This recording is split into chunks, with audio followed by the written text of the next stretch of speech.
La esencia del verdadero aprendizaje y el crecimiento intelectual se debe a la importancia de esa curiosidad, esa indagación y ese pensamiento crítico que nos permite la capacidad de analizar y evaluar la consistencia de los razonamientos, en especial de aquellas afirmaciones que la sociedad acepta como verdaderas en el contexto de la vida cotidiana.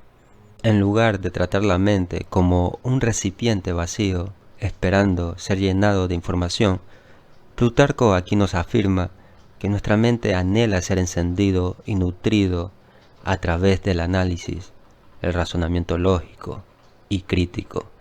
Nuestra mente no es un contenedor pasivo, sino una fuerza activa y dinámica que al momento de encenderse como un fuego, inmediatamente libera nuestro potencial intelectual para aportar con nuevos conocimientos, nuevas perspectivas a la riqueza del pensamiento humano. De esta manera, llegamos a la conclusión de nuestra cita. La mente no es un recipiente que hay que llenar, sino un fuego que tenemos que encender.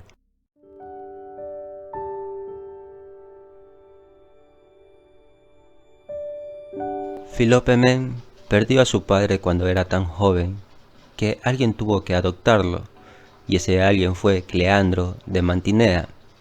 Filópeme además tuvo la suerte de despertar el interés de dos filósofos de Megalópolis. Me refiero a Ecdemo y a Demófanes. Estos filósofos lo educaron tan bien que un cierto romano lo llamó el último de los griegos, queriendo decir que Grecia no produjo un gran hombre después de Filópeme. Conforme a sus creencias, Filópeme mantuvo un estilo de vida austero durante toda su vida. Esto es demostrable cuando estaba al mando de la caballería aquea y ocurrió un incidente curioso que muestra cuán sencillo debían ser sus modales y cómo debía vestirse. Como vemos en la imagen, una mujer de Mégara recibió la noticia de que el general de los aqueos iba a ir a cenar a su casa. El marido de aquella señora no estaba en casa y ella, muy nerviosa y emocionada por tener preparada la comida en el poco tiempo que tenía, llegó un hombre que ella supuso que era uno de los sirvientes de Filópeme y le pidió que le ayudara en la cocina. El aqueo se quitó la capa y a petición de ella empezó a cortar la leña. Mientras estaba así ocupado, el marido de la dueña de la casa regresó y exclamó: «¿Qué significa esto, Filópeme?», preguntando sorprendido, y aquel general contesta: «Estoy pagando el castigo de mi aspecto vulgar». Plutarco menciona que nuestro amigo griego no era nada feo, era grande y fuerte, pero era modesto y despreciaba cualquier exhibición de riqueza. Desde su infancia, Filópeme tuvo gusto por la vida del soldado y aprendió a manejar caballos y armas desde muy temprana edad. No se dedicaba a la lucha libre porque ese tipo de entrenamiento era diferente al de un soldado, y se unió a los ciudadanos de Megalópolis en aquellas excursiones privadas a Laconia que se hacían para saquear, y siempre era el primero en salir y el último en regresar.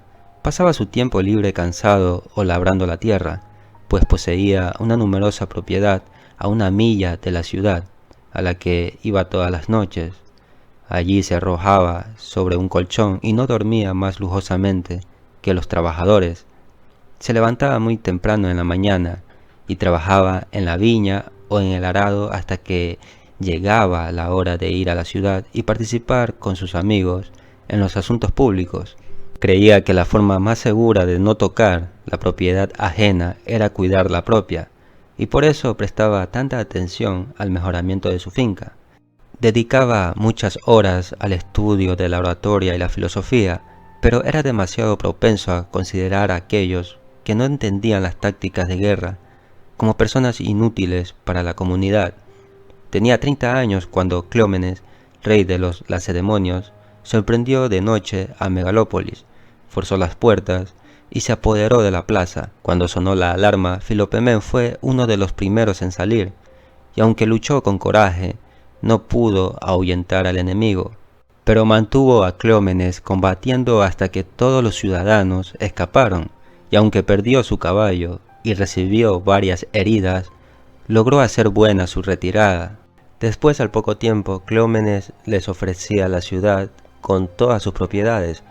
Con mucho gusto habrían aceptado si no hubiera sido por la intervención de Filopemén, quien les dijo: Cleómenes no quiere devolverles la ciudad, lo que quiere es convertirse en vuestro gobernante y conservar la ciudad.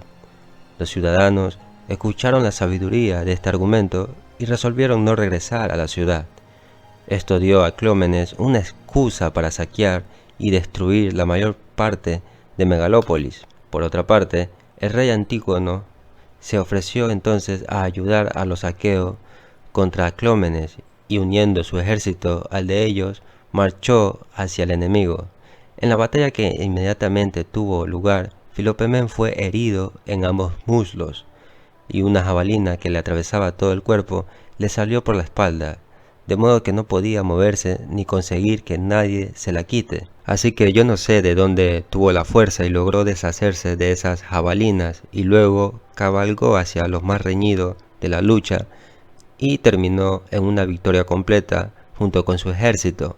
Finalmente Cleómenes se vio obligado a huir a Egipto. Como líder de los aqueos, las acciones de Filopemén impresionaron a Antígono.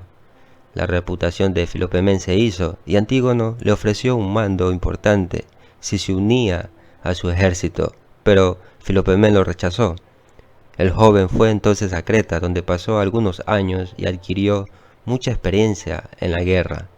Pero cuando regresó a casa se había hecho tan famoso que los aqueos lo eligieron como su comandante, pero al momento de asumir el cargo encontró que el ejército estaba mal organizado, tenía caballos miserables y además tenían tanto miedo de pelear que estaban dispuestos a contratar a otros para que lo hicieran por ellos.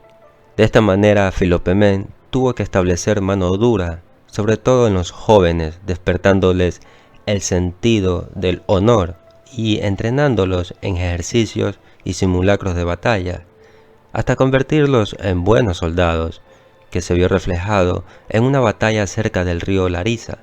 Se dice que Damofanto cabalgó a toda velocidad hacia él y luego, con un violento golpe de su lanza, Filopemén derribó a su adversario. Entonces el enemigo huyó y la reputación fue creciendo aún más. Filopemén hizo grandes cambios en las armaduras de los aqueos, así como en su forma de luchar.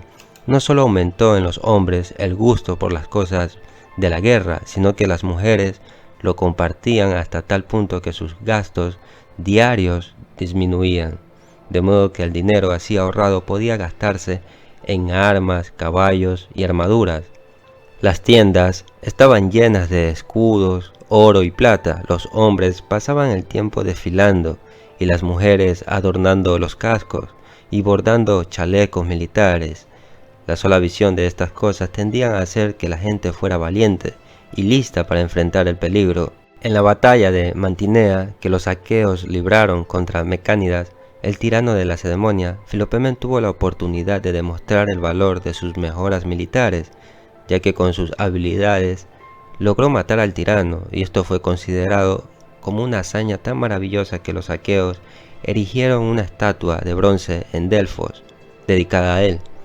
Los aqueos tenían tanta confianza en Filopemén que nunca se conformaron con luchar bajo el mando de otro comandante. Ellos sabían que ningún enemigo se sentía capaz de enfrentarse a él, y estaban dispuestos a emprender cualquier acción si él los guiaba. Plutarco menciona muchos ejemplos similares para demostrar cómo resaltaba Filopemén en el mando militar. Aunque era un gran hombre, Filopemén cometió errores, especialmente cuando quería satisfacer su vanidad. Cometió el grave error de dejar su propia nación, que estaba en peligro, y fue a luchar junto a los cretenses como el líder mercenario, ya que a la muerte de Mecánidas supuso la llegada al poder de Nabis, otro tirano de Lacedemonia o Esparta. Los aqueos no podían arreglárselas sin él, por lo que tan pronto como regresó, fue puesto al mando de su caballería para luchar contra Nabis. La primera batalla tuvo lugar en el mar, pero Filopemen fue derrotado, porque su única experiencia había sido en tierra. Sin embargo, pronto redimió su pérdida, porque el enemigo sitió a la ciudad de Gitión, y zarpó hacia ese lugar inmediatamente. Desembarcó de noche, los tomó completamente por sorpresa, quemó su campamento y mató a un gran número de ellos. Unos días más tarde, mientras atravesaba un paso difícil, Nabis lo encontró de repente. Los aqueos estaban aterrorizados, pero Filopemen los tranquilizó con su serenidad y presencia de ánimo y organizó su ejército de la manera adecuada a la situación. Luego dio la batalla al enemigo y puso en fuga a los que no murieron. Después de eso se hizo la paz con Nabis, pero fue asesinado por los etolios algunos meses después, y Esparta quedó sumida en una gran confusión. Filopemen aprovechó esta oportunidad para entrar en la ciudad con su ejército y obligarla a unirse a la Liga Aquea. Esparta era una ciudad de tal importancia que los aqueos adoraban a Filopemen por tomar posesión de ella. Después los espartanos intentaron demostrarle a Filopemen su gratitud, ya que los habría librado de la tiranía.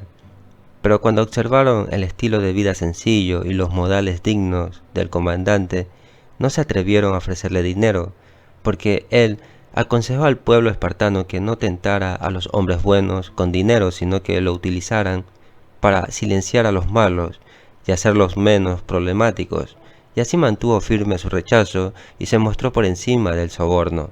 Pero más tarde los espartanos tuvieron motivos para alegrarse de no haber mostrado honores a Filopemen, porque éste los castigó severamente cuando le dieron motivo para hacerlo.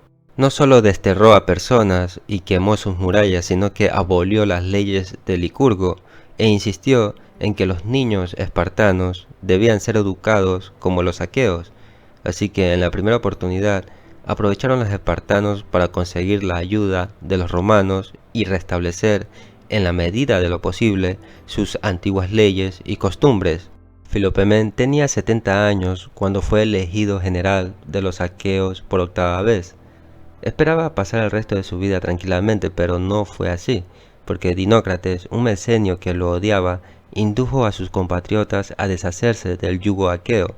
Por tanto, decidieron apoderarse de una ciudad cercana a Mesenia, pero Filopemen, al enterarse de esto, saltó de su lecho de enfermo y viajó a toda velocidad a Megalópolis, donde reunió a un ejército y se dirigió hacia Mesenia. Antes de llegar a ese lugar se encontró con Dinócrates, por quien fue derrotado, pero una guardia de 500 acudió en ayuda de las tropas. Se reunieron y volvieron a la carga. El ejército de Filopemen, temiendo ser rodeados, se retiraron a un terreno accidentado y trataron de atraer al enemigo, pero no se arriesgaron a un encuentro cuerpo a cuerpo. Sin embargo, le lanzaron sus dardos desde lejos hasta que lo llevaron a un lugar tan empinado que no pudo manejar su caballo. Podría haber escapado, pero la enfermedad lo había debilitado y estaba tan fatigado que no pudo intentarlo. Con un salto repentino, el caballo lo arrojó y su cabeza quedó herida por la caída. Permaneció mudo tanto tiempo que el enemigo, creyendo que estaba muerto, le dio la vuelta y empezó a quitarle la armadura. Pero recobró el conocimiento, levantó la cabeza y abrió los ojos, después de lo cual le ataron las manos a la espalda y se lo llevaron de la manera más humillante e insultante. Así los mesenios se alegraron tanto al enterarse de la captura de Filopemen, que se acumularon en las puertas de la ciudad, pero al verlo, incluso ellos derramaron lágrimas al ver arrastrado de manera tan vergonzosa a un hombre cuyas gloriosas hazañas habían asombrado al mundo. Lo encerraron en un oscuro calabozo cerrado por una inmensa piedra que solo se podía mover con 1000 hombres, y le pusieron un guardia afuera para vigilarlo. Por otra parte, los soldados de Filopemen habían huido y cuando intentaron buscar al general pensaron que estaba muerto y se reprocharon unos a otros por haberlo abandonado. Al enterarse de que estaba prisionero, enviaron mensajeros para difundir la triste noticia entre los aqueos, quienes reunieron un ejército para rescatarlo. Mientras tanto, Dinócrates envió a un sirviente al calabozo con una copa de veneno y le ordenó que no abandonara a Filopemen hasta que hubiera tragado la dosis. Nuestro general griego estaba acostado, envuelto en su capa. No estaba dormido, porque el dolor y las dificultades lo mantenían despierto. Cuando el hombre se acercó con una luz, levantó la cabeza y preguntó débilmente si había oído algo de su caballería. La respuesta fue que casi todos habían escapado. Traes buenas noticias, y no estamos descontentos en todos los aspectos, respondió Filopemen. Luego, sin decir una palabra más, bebió el veneno y se acostó. Estaba tan débil que su muerte se produjo pronto, sin apenas luchar. Llenos de dolor los aqueos, al enterarse de la muerte de Filopemen, los jóvenes tomaron la iniciativa de vengarse lo antes posible, eligiendo a Licortas como general. Fueron a Mesenia, quemaron, destruyeron y mataron a diestra y siniestra, hasta que los ciudadanos se sometieron. Dinócrates sabía que no recibiría misericordia de las manos enemigas, y por eso se suicidó. Los restos de Filopemen fueron reducidos a cenizas y colocados en una urna.